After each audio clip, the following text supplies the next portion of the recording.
ఒక్క మాట నన్ను అడిగుంటే, ఒక్క మాట నేనేమన్నా మిస్‌బిహేవ్ చేశానండి ఎవరితోన్నా?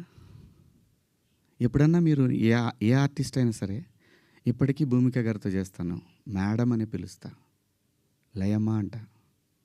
రంభ గారితో చేశాను, సంఘవి గారితో చేశాను, పెద్ద పెద్ద ఆర్టిస్టులతో చేశాను. ఇంత చిన్న మిస్‌బిహేవ్ చేయలేదు, చెయ్యను కూడా.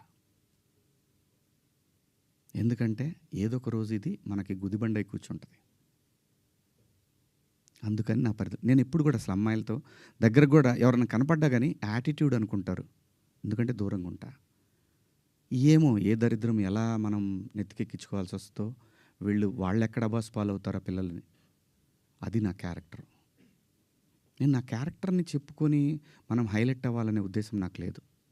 జరిగిన తప్పుని నేను ఎక్స్ప్లెనేషన్ ఇవ్వాల్సిన బాధ్యత నా మీద ఉంది మీ అందరి దగ్గరికి వచ్చి. అలాగే చూస్తున్న వాళ్ళ ప్రేక్షకులకు కూడా చెప్పాల్సింది. కానీ నిన్న మీరందరూ పెట్టారు, మీరందరూ లైవ్లు పెట్టారు, ప్రజల స్పందన మీరు చూశారు. అంత మాత్రం చేత నాకు సపోర్ట్ ఉంది నేను చెప్పట్లేదు. ఉన్నా సరే నేను మాట్లాడిన తప్పు ఇది చాలా దూరం క్యారీ ఫార్వర్డ్ చేస్తాం. ఇంకో హీరోని అడుగుతారు, ఇలా అన్నాడు శివాజీ, క్షమాపణ చెప్పాడు కదయ్యా అని అంటారు.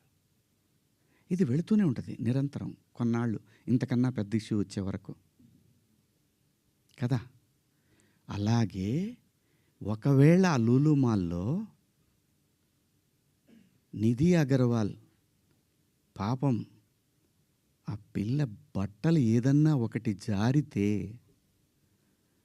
ఆ అమ్మాయి జీవితకాలం ఆ వీడియోలు ఉంటాయి కదండి, తీమన్నా తీస్తారండి ఎవరన్నా? నన్ను చాలా ప్రొవోక్ చేసింది ఆ ఒక్క సిచ్యువేషనే. నేను మా సమంత గారిది నేను చూడలేదు, అయ్యింది అని అన్నారు. నేను అంటాను, మీరంతా ఇప్పుడు నేను చెప్పిన మాట ఏంటి, అమ్మా మనకెందుకు ఈ దరిద్రం, ఇట్లా జనంలోకి వెళ్ళినప్పుడు కాస్త మంచి బట్టలు మీరు ఏమన్నా వేసుకోండి, చీరలు కట్టుకుంటారు. ఇప్పుడు మీరు వచ్చారమ్మా, చక్కగా నిండుగా వచ్చారు, ఎందుకు వస్తారు? మనకంటూ మనం ఒక చోటుకి వెళ్ళినప్పుడు మనకే ప్రమాదం లేకుండా మనల్ని ఎవడో విమర్శించకుండా బయటపడాలి అనేది ఉద్దేశం. అది నా ఇంటెన్షన్.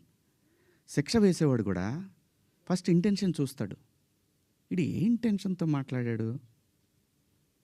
జడ్జి అయినా, ఈవెన్ కేసు తీసుకునే ఎస్ఐ అయినా ఉమెన్ కమిషన్ దాకా పోవాలన్నా అయితే ఈ 2 పదాలు నాకంటే పెద్ద పదాలు ఎవరు వాడలేదా ఈ పరిశ్రమలో? నాన్నే ఎందుకు మీరు